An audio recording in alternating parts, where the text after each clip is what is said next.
Welcome back, everybody, to the Crypto Conversion Podcast. As usual, it's Brandon, Matt, and Connor here.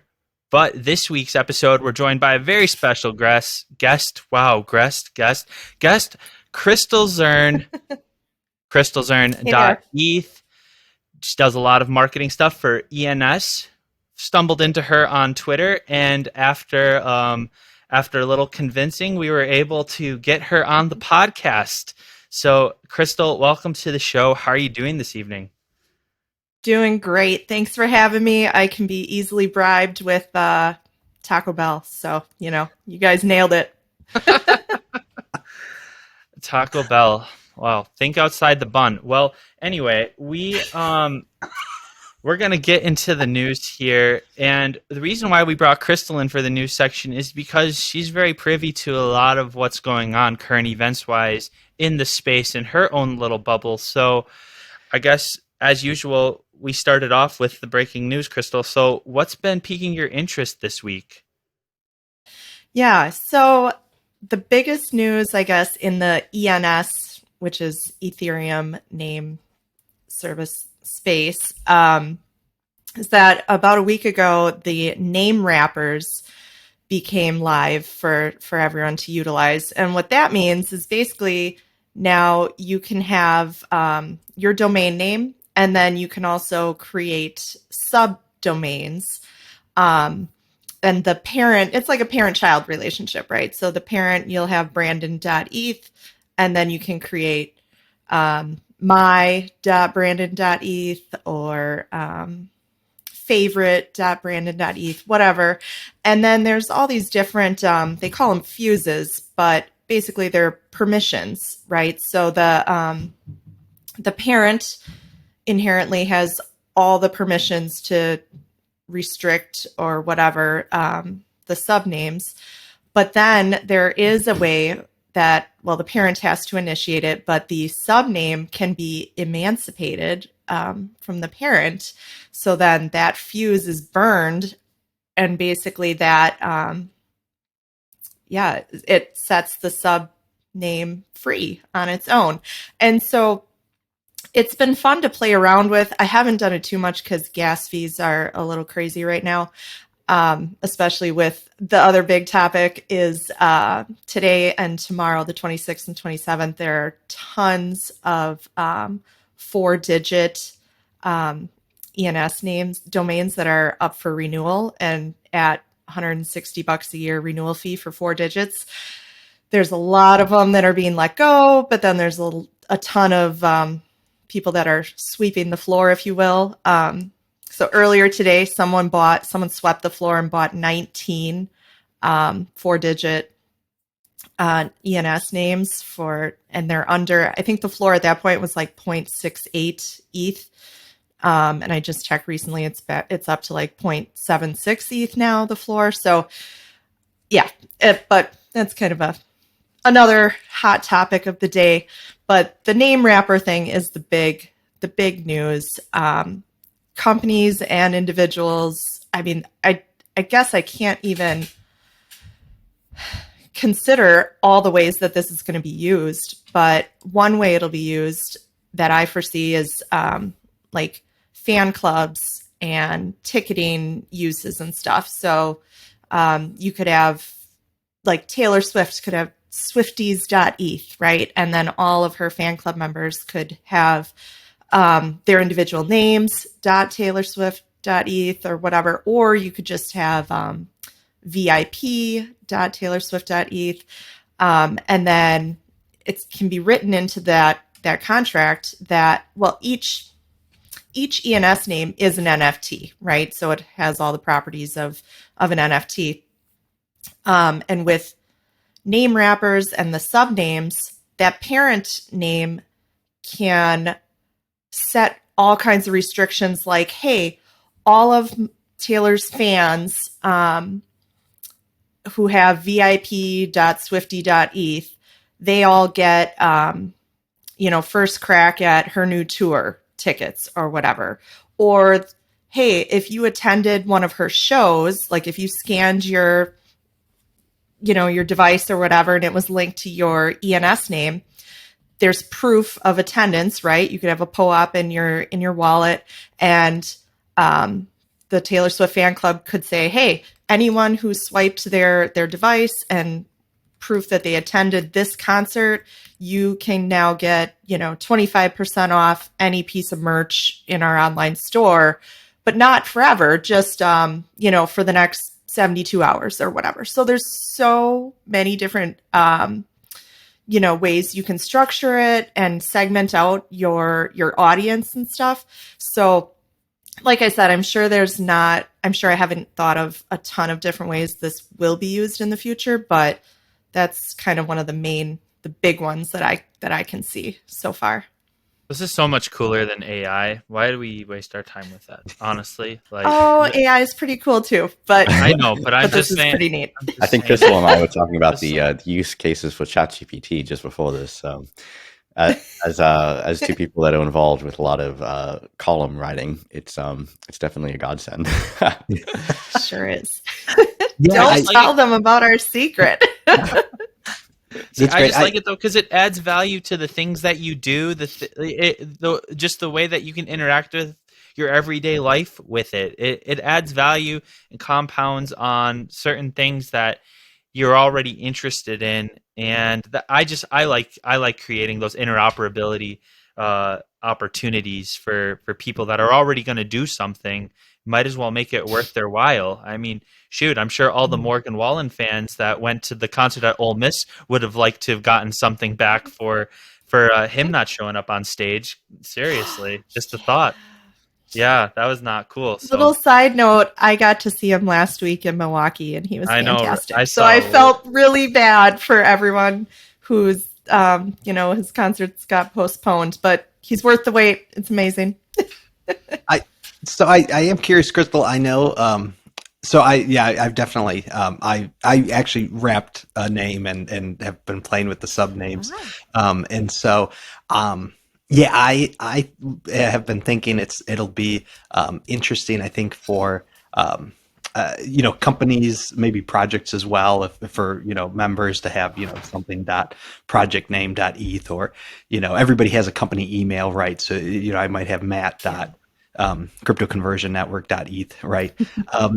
Family names as well. I think I don't know, like I nabbed my last name so that, if anybody in my family wants to have their names, right, first name last name .eth, I think that'll be big too.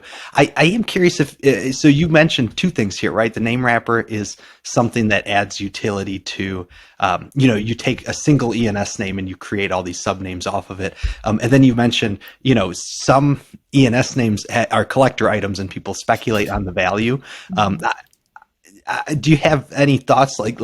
I wonder if these are going to kind of conflict with each other, right? Because as more people use, subnames off of ENS names, there might be less demand for speculation on single names. I don't know if that makes sense, but if we don't, not everybody will mint a first level ENS name. A lot of people will mint a sub name, and maybe there's going to be 10% of all identities will be base names, and each one of those will have I don't know. Do you have a sense of whether that might do you have thoughts there, like whether it'll conflict with people speculating? Will fewer people speculate because there's kind of more, less? I don't know. Sorry, I'm kind of rambling. It's a good question. And of course I don't have a solid answer, but what I've seen so far in the community, there is a pretty strong, it seems like there's a lot of ENS investors who, and again, I think this is kind of mirrors the .com, boom in the 90s, right? So everyone just bought up every website name they could think of, .com, right? And some of those panned out and some of them didn't. And I'm seeing a ton of that in the ENS space. People are just dying to get these, even, I guess in my view, the 4-digit ones. They're very valuable, but they cost a lot to renew. And by the way, if you have a 3-digit main domain ENS name, that's $640 a year to renew, which is crazy. I mean, well, I'm not an invest. I don't invest in them So three for a profit. digits, I use 3 digits or 3 characters. 3 characters. It three could be- characters. Yeah. Okay. Yeah. I just wanted to clarify. Sorry. Okay. Yep. Interesting. Yeah. So there's tons of investors out there who are right now just buying them all up, or ones that interest them, and they're going to just hold them as long as they can for a profit or whatever. The ones that I foresee having the most, I guess, resale value are the ones that have, like, the names, like you said, the ones that have many, many possible buyers, right? So who's going to buy Milwaukee Brewers.eth? Only the Brewers, right? Like, that's just one. You have one customer who could potentially buy that from you, right? Whereas if you have Smith.eth, well, shoot, there's, 3 million people in the US alone with the last name Smith. And so your audience or your prospective buyers just got a lot larger. And by the way, I think Smith.eth is taken. But it's too bad that my last name is 4 digits or 4 characters, because someone has it already. But Yeah, you and me both, Crystal. I'm looking at mine right now. I'm like, shoot, like there'll be an opportunity here coming up, but it's not looking very it's not looking very good based on what you're saying. But I'm gonna try. I'm gonna try as best I can. Us Polish people are going to have the easiest time onboarding ENS. Yes, You can, anybody out there, you're likely to be able to claim your last name. Nice. You're so lucky. Yeah, there's some really cool, like, dashboards out there that I've been messing around with. I think ENS Visions has the best one so far, where you can sort and filter by which ones are coming up for expiration, and there's a grace period of 90 days that people have to renew before it finally falls off. Some more like vanity or more popular names are set at like a premium.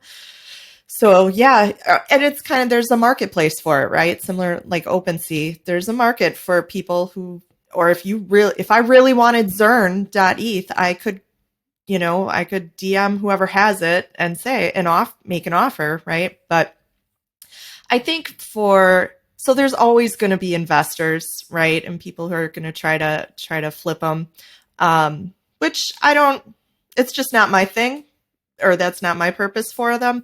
But I think long-term, like, worldwide use cases of ENS, it's just incredible. I don't think the investors are going to stop, the masses from joining ENS. True. No, I would agree with that. What else has been happening in the news, guys? Do you have anything from your ends that you wanted to touch base on? Well, Matt and I think you as well, Brandon, popped in on Brantley's space talking about this idea behind what did he call it? What did he call it again, Matt? EFP, Ethereum Follow Protocol, or follower. Right. I don't know, following. Yeah, it was kind of interesting. It was this idea of building kind of a new primitive. So it wouldn't be built off of ENS. It would be something that you could integrate with ENS, but it would allow you to basically create a list of basically other ETH or other wallet addresses that you follow, and then other people could see your list and interact with that in some way. So it's just kind of an interesting way of maybe curating, following lists like we do on Twitter, but on Ethereum instead. Yeah, I thought it was interesting. I think the whole, and we've been talking about this. I think the idea itself is interesting, or the concept of trying to come up with a new primitive, something that, how do you make this generalizable enough that other people could use it, and but you got to make it, useful and generalizable so that people use it without kind of copying it and making tweaks to it, because that becomes very useful if everything's in one place in a single smart contract, as opposed to, if you have whatever, if every group out there starts making their own follow system. So yeah, I don't know. It's cool. It's something to follow. Something to keep to track. If anybody's interested in kind of new developments in the space, it'll be interesting to see where he goes with that. Yeah, from what I understand, I don't think that's actually in development right now. I think it was just an idea that they proposed and were hoping maybe somebody would pick it up.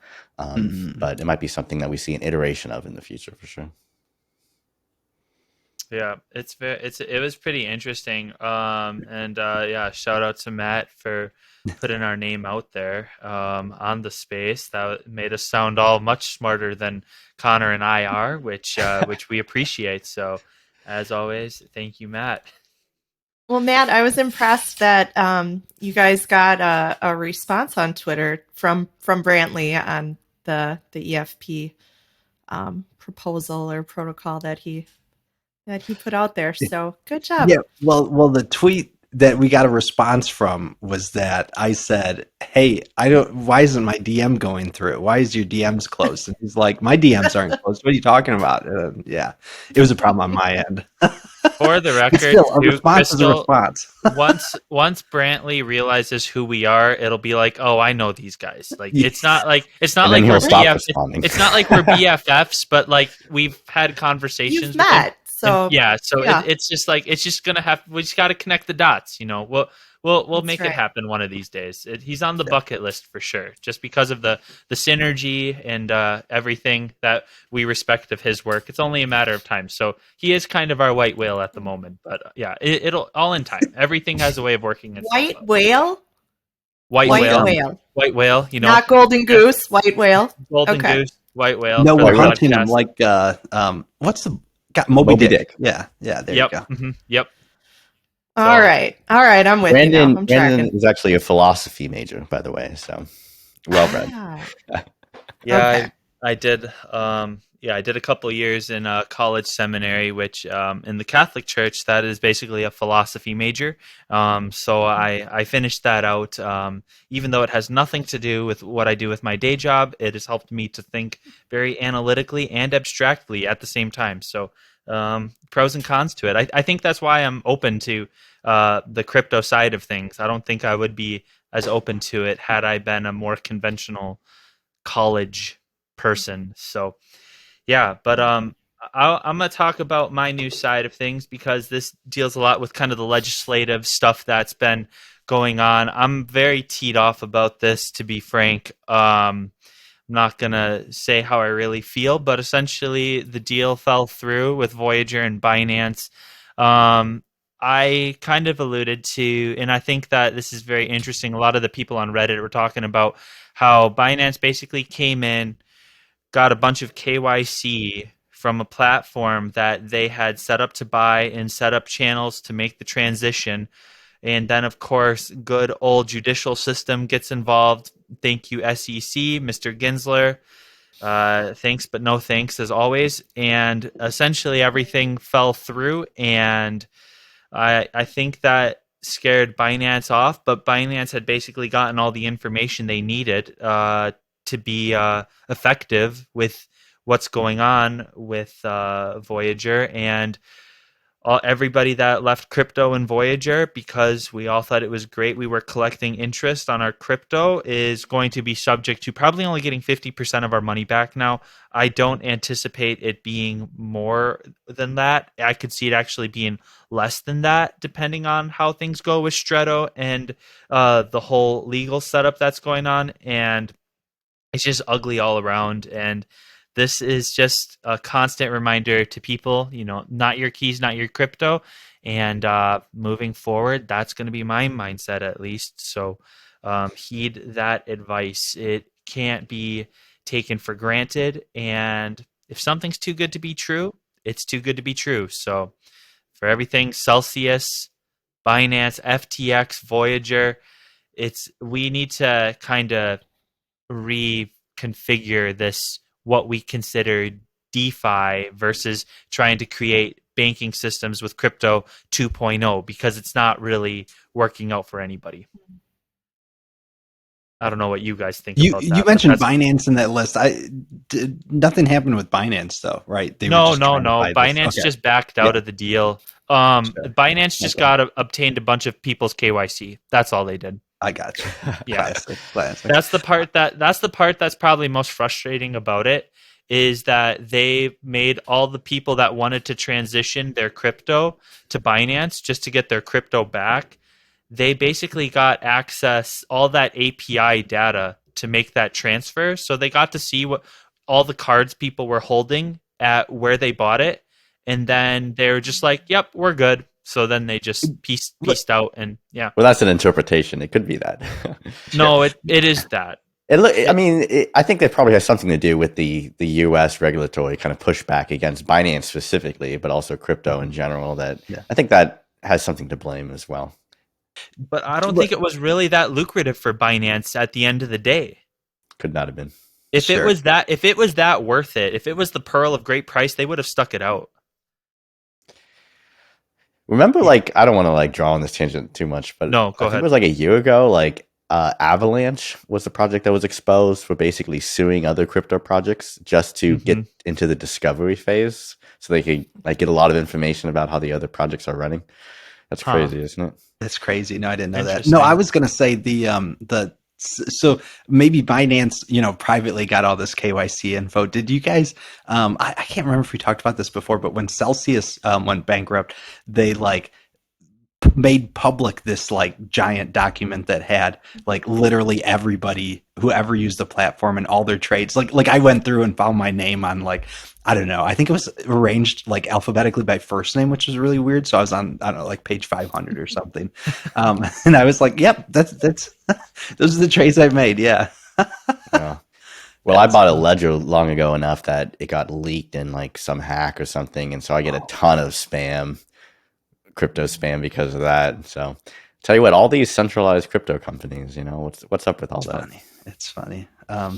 So you mentioned SEC. That's actually another news story. I don't know too much about it. I just saw the headline, but apparently Coinbase is suing the SEC for not giving clear regulation. So it'll be interesting to people are fighting back. So we'll see how that. Yeah, I watched quite a bit of the Gary Gensler hearing the other day. Wasn't it fun? And literally LOL'd many times. It was very clear which, well, I will say there's a lot more crypto supporters in Congress than I thought there was, judging by the questions they were asking him. And of course, the most important question, you guys touched on this recently too, is Ethereum a security or a commodity? True. He couldn't answer it. And so that was a pretty big catalyst for this lawsuit that Matt's talking about. So they're like, look, just tell us. So. Yeah, especially the top crypto project. Like if you're going to be, throwing crypto into kind of this uncertainty bubble, like you should be able to at least tell us what the top crypto project is, right? Exactly. Besides Yeah, he's not like making judgment calls about all like 20,000 tokens out there. Like it's like let's just look at the biggest one. Like, can you give us a clear answer on like the big one that everybody's invested in? XRP, well, Ethereum, and it's Bitcoin. interesting. Well, and with Coinbase, I mean, they're a publicly traded company. They had to file all these documents and everything in order to be publicly traded, and the SEC approved it. So they're like, wait a minute, now you're saying we're not doing something right? So I think Coinbase has a point here. It'll be interesting to see what happens because Brian Armstrong seems to be moving more things over to Japan, and that's just kind of the crypto exodus that's happening in the United States right now. And yeah, it's tough. I think it's like, what was it? 40% of MIT grads are getting into something Web3 related. I don't know if that was accurate or not, but if that continues to be a positive trend, Pinto said this for the record, I believe, at the conference. And if that's the trend, we're sending our best and brightest. outside of the United States to work on these types of things when we should be harnessing them and using them to their fullest capabilities to improve the quality of the internet and just improve money as a whole, which is what ultimately the goal of what Bitcoin is trying to achieve. So yeah, I don't know if we have anything else news related. I'm sure everybody can go out there and find it for themselves. But let's get into Crystal's story, how she got into crypto. I love that we've been able to get people that are, well, much older than us that are inspired by Whoa. the space, Ugh. because no, it's a good thing Oh, that hurts. because Hurts it's my heart, Brandon. it helps because, and I said this with Scott last week, I'm like, man, I hope that I'm open to new things as much as you are with your background and Scott with his background. So I just want to hear your Web3 story, what got you into the space, and then we can kind of get into how you got involved with ENS. I didn't mean to throw the dagger there. That felt a lot colder than it needed to be, but I just, it's really awesome. Experienced, mature. I know, older. I mean, pretty soon I'm going to refer to myself as vintage, but not yet. So not yet. No, we got ways to go. Yeah, no. Good. So yeah, but Crystal, just kind of give us your story, and we have time to really flush it out. So yeah, go ahead. All right. Well, I grew up in a small town in Wisconsin. I've been in the world of finance and real estate for half of my life. So, at least 10 years. I was lost on you. All right. But anyways. So, yeah, I've just always been interested in finance. Like when I was a little kid, I was the one who had the envelope thing. Like I'd get my allowance and I'd divvy it up into different envelopes, like save and spend and church and Taco Bell, right? So, yeah, so I went to college. I have a degree in finance. I've been an office manager for a custom home builder, been a credit analyst for a couple companies. I worked at a community bank for a few years as the head of the commercial loan operations department. And the last couple of years now, my day job, I'm a residential mortgage loan officer, which is awesome. I just love it because I'm really analytical, but yet slightly extroverted, if you could tell. But so it's just like the perfect role for me. But probably, I think it was 2019. I think it was Anthony Pompliano, who got me, or I somehow got on track with him and started. Of course, he's Mr. Bitcoin, and so subscribed to his newsletter, and that was like the start of my headfirst dive into the crypto rabbit hole, which I've happily never climbed out of. So, yeah, I mean, there's just so much to the space, and I just love it. And like you said, like I've just always been curious. I've always been a reader. I just like to learn new things, and it's just exciting to me. And you're right, not everybody is like that. My husband and I talk about our parents, where a couple of our parents are pretty forward with technology and kind of up on it. And a couple of them have no interest, and you can show them how to attach a document to an email 1,000 times and they still won't remember. So, it's just everyone's different. One of my proudest moments was probably like 6 months ago. My mom actually, she's retired, and I hired her to do some work at my house, like some organizing stuff. And I told her I was going to pay her in crypto. So I did. So I taught her how to set up her own MetaMask wallet, and I transferred ETH to her and Ether, and it was just so beautiful. And and I told her I'm not going to I'm not going to teach her how to sell it because she should never sell it. But yeah, so that's I mean, I guess I'm in love. I feel like this is totally relatable to like I said, the internet of the 90s, but this is like the next huge, like Web3 is the next huge wave that, 20, 30 years from now, people are going to look back and be like, wait, you had to do what? You sent faxes and you emails, what is that? And combine this with AI and it's like a whole new world. So And you talk about, so I know you got big into the bankless sphere, which kind of, did that bring you down the Ethereum rabbit hole essentially?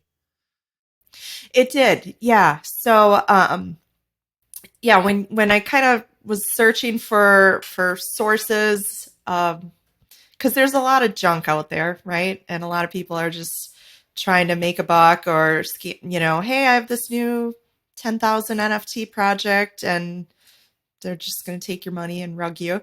But there are lots of reputable sources as well. And yeah, the two big ones for me was Bankless and Blockworks. And so Blockworks is like a media brand that covers all of Web3. So from NFTs, Ethereum, different tokens, everything.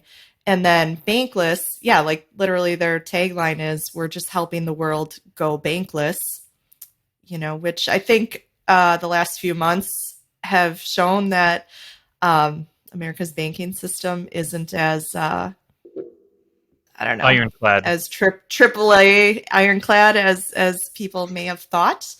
And so I think there's a strong correlation why right now Ethereum and Bitcoin's prices are jumping, and the total volume of people that are buying them is rapidly increasing because there's just nobody's trusting the institutions anymore. And there's some validity to that. Banks do have a place for sure, I will say. And again, I don't want to judge all by a few bad apples, but yeah, I'm here for the decentralization, and I think they have a place. I like being my own.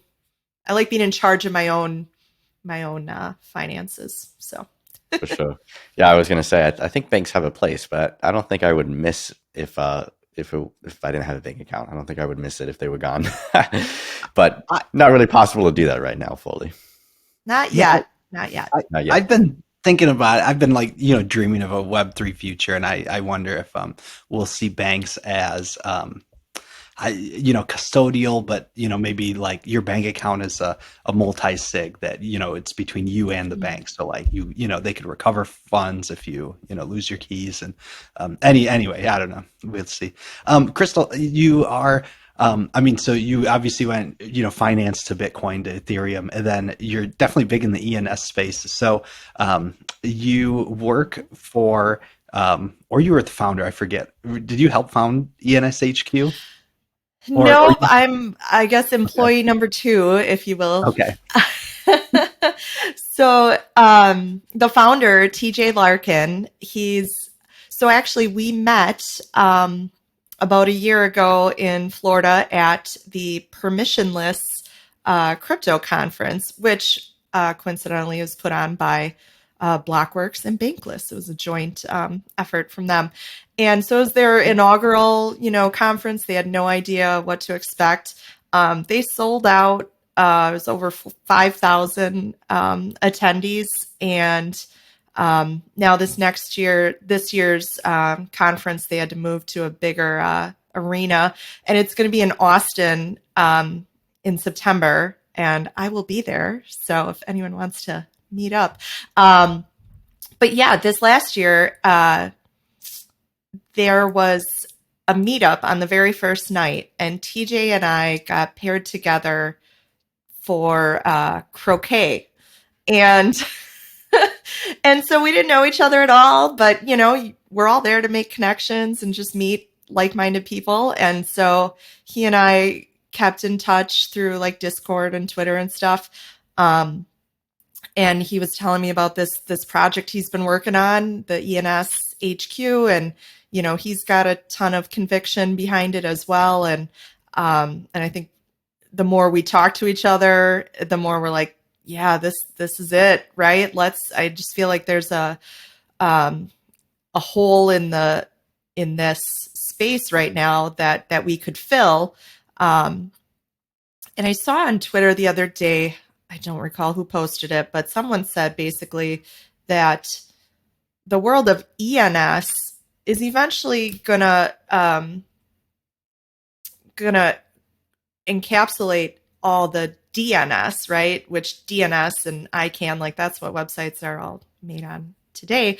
But you can actually convert or use your DNS website. So if you have apple.com, you can actually convert that to an ENS name, like NFT, and then use it that way too. So I just think knowing that it has that capability, ENS is going to just take over everything. So yeah, TJ's got this awesome idea. He's got an investment DAO.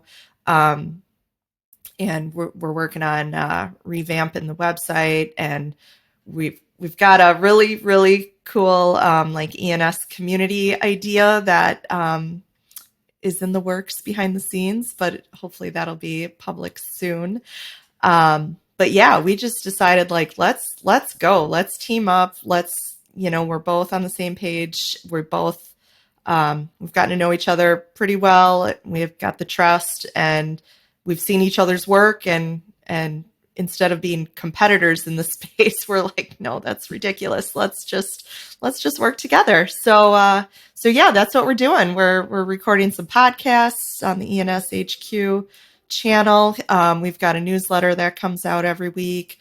And yeah, this website, we want our website to be like the go-to source for everything ENS, right? So that's the master plan, and that's what we're building on right now. So can you just quick overview? So ENS HQ is not officially associated with ENS, and I think I realized this only recently, that there's like a lot of projects that are kind of like stemming away from ENS. Like this really is a space. And so yeah, can you just talk so what's the relationship? So ENS is obviously they are just issuing the domains. They're I don't know. It seems like they're not doing a lot of news and marketing, and so is the purpose is ENS HQ the news and marketing spin-off of ENS, or how would you describe that relationship? And yeah, unofficially, so there's no formal relationship between ENS HQ and the ENS. So there's ENS has like 3 teams in one, right? There's the ENS DAO, which governs everything. There's the ENS Labs, which is the research and development. And then there's ENS Foundation, which is a nonprofit. And they all, I'm doing some research now, and it's not totally complete yet, but it's kind of a deep dive on the, there's a lot of members of all 3 of those ENS communities that are the same people. Like 2 of the directors of the ENS DAO are also developers with ENS Labs, and also delegates and big coin holders of ENS Foundation. And so, I mean, it's like 3 companies under one umbrella, I guess. And that's like the core of ENS. But then, like you said, there's a ton of other ENS spin-offs or companies around the ENS space. Unstoppable Domains is a big one. ENS Vision is a big one.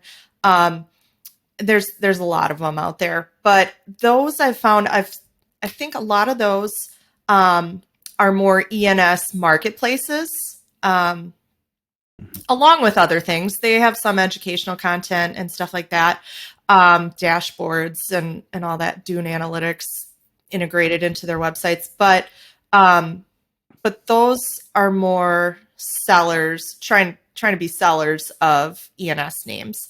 Mhm. And so, yeah, I prefer to buy my ENS names from the end source, which is, app.ens.domain, I think it is. But you can buy from anywhere, right? If you want. Or if you're going to buy But aftermarket, ENS, you have to shoot off some yeah, info. aftermarket, exactly. That's a great way to look at it. But ENS HQ, we're trying to be like the Switzerland of the space. So I don't want to. We're not hanging our hats on any one separate company or anything. And one distinction I do want to make: a lot of people think of ENS as any domain name that has the .eth at the end of it, but that's not necessarily always the case. ENS doesn't have, like, the .eth is called the TLD, top level domain, right?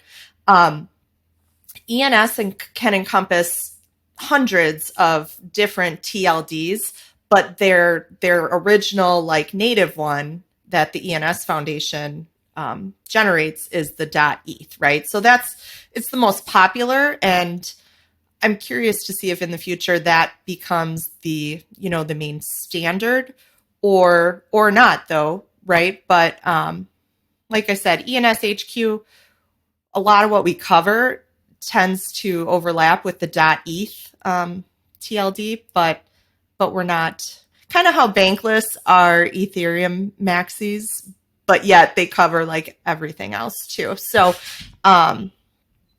yeah, that's kind of how I would put it. I like to be Switzerland. So ENS HQ kind of came on my radar, and it's funny because I'm kind of interested in like the political situation surrounding ENS. Especially, I got into it originally with the Brantley situation, is what caused me to deep dive to see how everything works. But since then, I was going to say ENS HQ came on my radar because I saw that there was some controversy. I think, was it at ETH Denver, some ETH conference, and TJ Lurkin was involved in that, and he was providing some information about some things that were happening there. I think it was questions about whether ENS Labs was looking at possibly revoking or blacklisting what they called domain name squatters from holding names, which is kind of an interesting idea. Some people were suggesting that that they might do that. So that's how ENS HQ came on my radar. And then I think Matt shared a Twitter thread with us, which was you discussing the name wrappers. Mhm. That's what And I then we found. take a look at your ENSHQ, profile, yeah. and I know you had in your bio, you say, what did you say, like Jesus follower or something? I'm like, that's the type of Jesus person that we lover. need. What did you say now? Oh, yeah, it What is says the bio? lover of finance, Web3, country music, and Jesus. Yeah. Yes, right. So not in I that said, order, I should say. that's somebody that we need to get on the podcast. So I'm so glad that we were able to get you because you have such a wide berth of knowledge about ENS, and it's such an I don't think most people realize how integral ENS and .eth really is to what is the the burgeoning Web3 ecosystem on Ethereum. So with all of these controversies, it's kind of expected, I feel like, that when you have something that's this critical, there's going to be a lot of opinions on how things should be run. So it's kind of expected that there's going to be some controversy there. But just in the midst of that, it was interesting to me that that's how ENS HQ came on my radar, at least. So That's awesome. Yeah, TJ was at ETH Denver. You're right. So yeah, that's tracking. And I thought it was interesting. I mean, I just love what you guys are doing and how you're, like, again, like, I feel like all of our main identities should be child of God, right? That should be number one. And then everything else after that, mom, brother, friend, whatever. So I very much, was watching everything unfold with Brantley and his decision to step down as the third director of the ENS Foundation, and same with him. His Twitter profile, right, has Catholic, loving father, et cetera, et cetera. And so from a Christian standpoint, I very much respect him and his decision. I mean, it's his decision, right? But I like that he stood his ground, his moral ground on what he felt was right. And I don't know.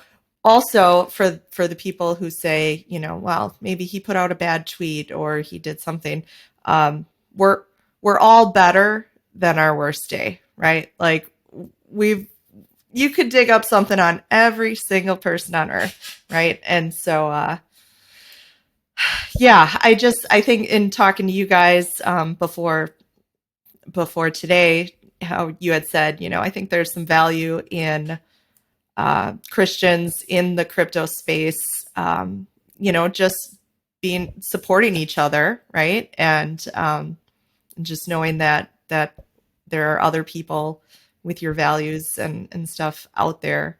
I think I just love what you guys are doing. So I was really happy that you asked me to come on, because I think we have a lot in common. So. Well, and we needed a woman's touch on the podcast too. We haven't had not a lot of opportunity there, so it was a lot of boxes checked, but more so because of what you were able to offer from the ENS side of it than more than anything. I don't have my AARP card yet, Brandon. So I can't check that box yet, but. Oh my gosh, you just hear the shovel noises in the background with Matt's reaction. For me, just digging up myself in a hole deeper and deeper here. It's funny. I'm kind of curious, Crystal. So part of a purpose for this podcast is just to educate Christians about the space and what's important, but also to encourage Christians to get involved and to explain to them like why some of these things are so important. So somebody that might just be looking at ENS and goes, okay, that's a great like technological development. I can see how that has applications, but why, as a Christian, like why should I care? Would you have anything to respond to them about, what makes ENS something that should be on Christians' radar? Because it is kind of interesting that Brantley, with some of his leanings, that he would be drawn to work in Web3. I think he gave up working on I think he was previously working on like moral philosophy, and then decided to transition full-time into Web3. And I think a number of us kind of have that story where there's something about Web3 in ENS and these protocols that makes us think that we should have our attention on them. So what would you respond to like a Christian who's wondering why they should, take an interest in ENS? Yeah. I mean, I think there's a lot of overlap between Christian values and then Web3, believe it or not. So there's obviously transparency, trust. There's a huge sense, I'm sure you guys feel the sense of community that people who are in the Web3 space, and same with the church, right? Like you feel like you found your people. And then decentralization too, in the way that it's not controlled by any central authority. And so like, I will say I do have kind of a personal story as to how ENS could have solved or helped our church avoid something. But several years ago, like our church's, I don't know if it was the secretary or the administrator, was found embezzling funds. And it set the church back like at least a decade financially. I mean, every church that I know of has minimal staff, and a lot of like big companies, you have your checks and balances, right? Like person A writes the checks, person B signs the checks, person C logs the checks, whatever. But in a church, like that's all done probably by one person in a lot of places. And even though like it's church and we want to trust everyone and hope that everyone has the best intentions, there's some value in just like if all of the finances were on the blockchain, there's that transparency, right? So everyone can see, and you could, with utilizing ENS like subnames and stuff, you could make it so that only your church council members and the pastor or priest can have access to view the logs, the financial logs or whatever that are on the blockchain. But at least there's that transparency where you can see where all the money's going, the dates, the timestamps. And so I just think there's value, like in the US too, like we value our freedom and we're lucky to have the freedom of religion here. But it's a big world out there and there's so many places that are, people are censored and or punished for their beliefs.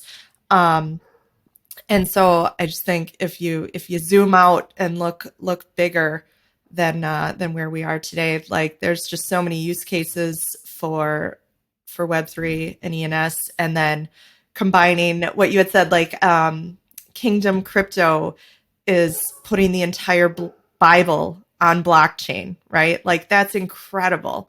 So how cool that, and in all different languages too, right? So people from all different places in the earth can have access to God's word. Again, that's just like such a cool use case that I didn't know about until you guys told me. But how valuable, right, to not be able to be censored. So yeah.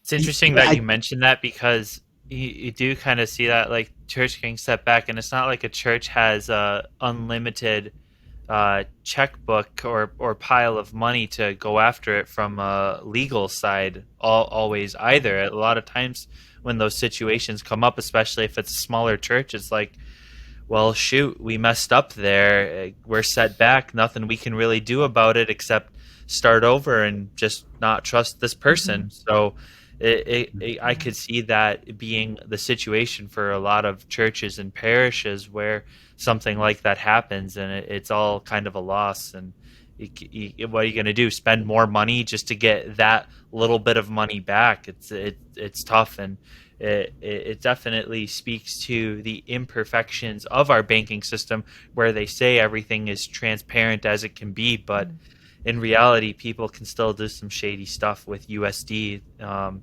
they call crypto the shady stuff, and everything is right there for anybody to look at. Just the hypocrisy always cracks me up. Yeah, I think it's good to, I know in crypto a lot of people say trustless, or trustlessness, but I mean, really to connect it to, to Christianity. It wasn't a Christian thing, but I was reading this report and it was, meant for people outside of the crypto space in some other sector. And they, instead of saying trustless, to say, hey, you don't have to trust anyone, because that's what all these anonymous people like to do, right? You don't have to trust anyone. But they said, it's like, no, we're replacing trust with truth. Like the blockchain is true. It's the truth. It's it's transparent, but So I think that's again, the report wasn't a Christian one, but as you were talking, I thought that's another way to kind of absolutely tie in those values. So exactly, I love it. Well, and another thing that I thought of too, just about I don't know. I haven't looked up the demographics of churchgoers these days, but I'm going to guess it skews older than me. Sorry, Brandon. I'm not going to let that go for a minute. I deserve it. I'm not going to shy away. No. Yep, I deserve it. No, it's okay. But I think a lot of younger people feel that churches are out of touch with today's, how just technology today and just the way of the world, right?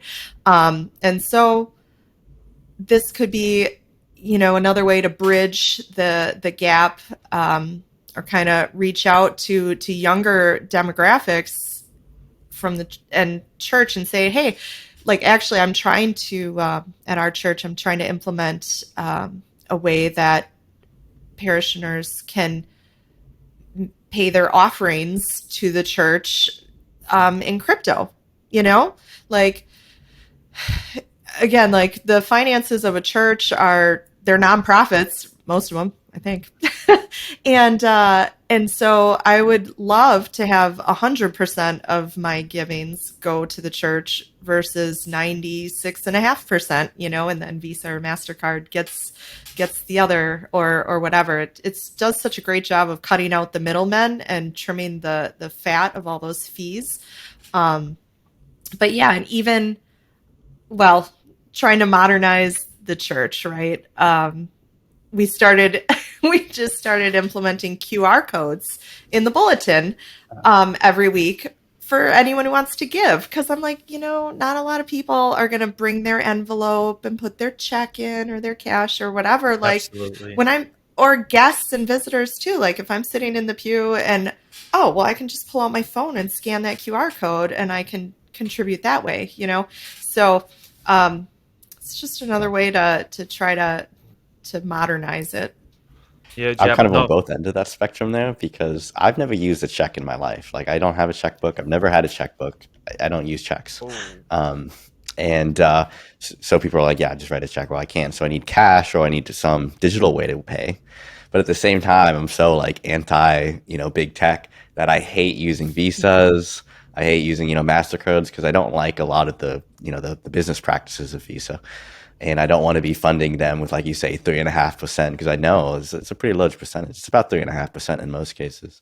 Yeah, At so least Crystal, 3%. the study you were kind of referencing there was that Gallup poll from 2020, where it was 47% of Americans um, say that they are a member of a church, synagogue, or mosque, and that has been dropping precipitously since 1985. So I have the Gallup research because I heard that poll getting talked about on another podcast I respect exponentially, and they ask these questions every couple of years or so, and it's been precipitously a downturn in terms of this is just parish membership. I don't know if there's more young people going to church or not.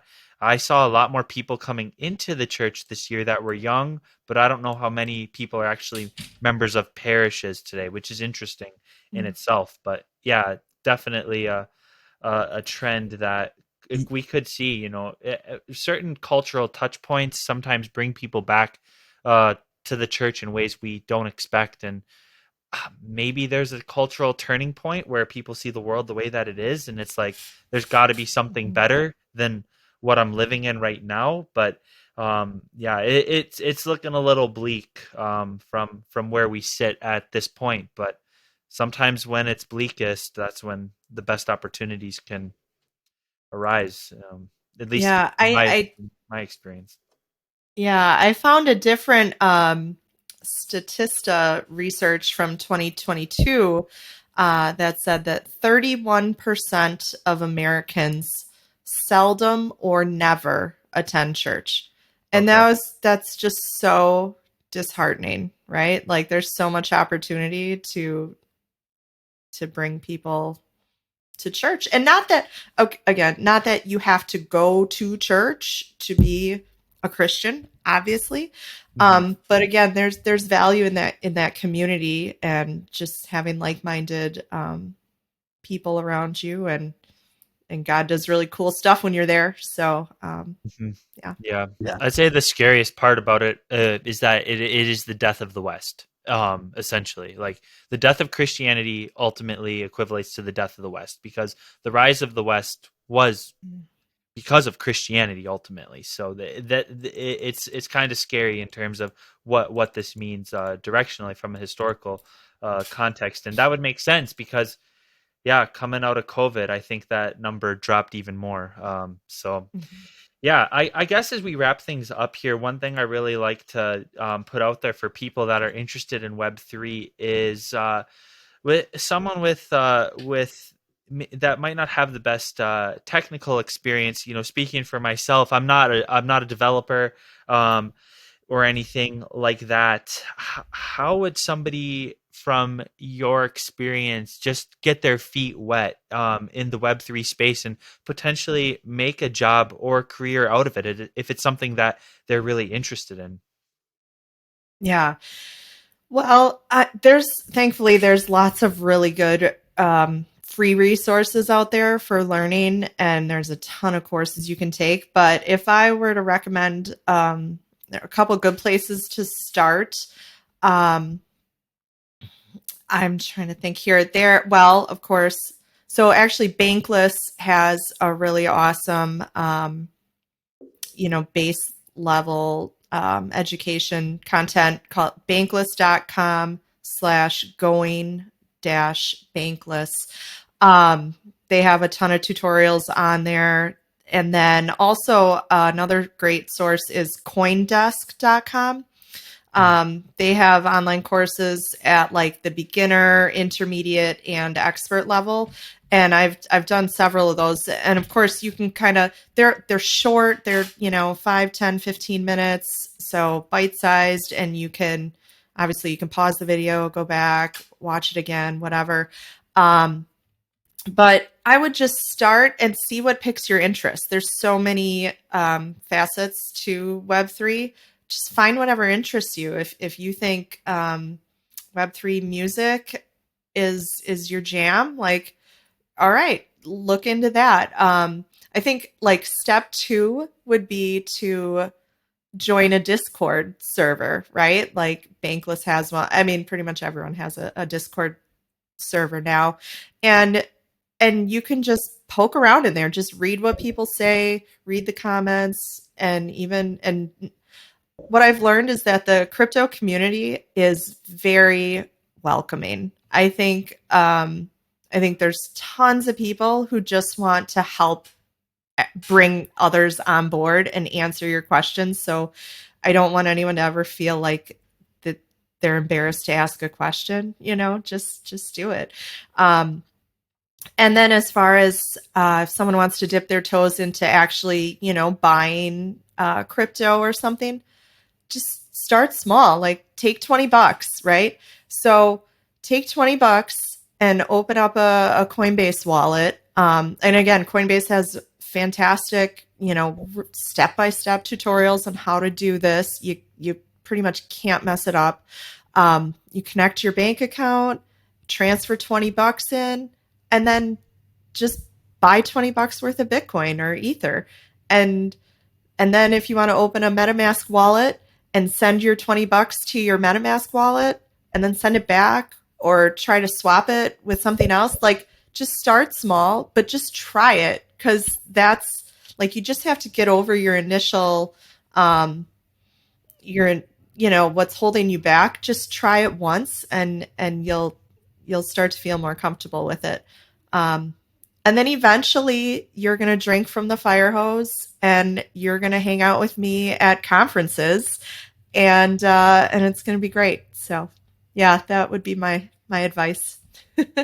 No, that's perfect advice, and that's similar to what I recommend to people too. Making the Coinbase to MetaMask jump.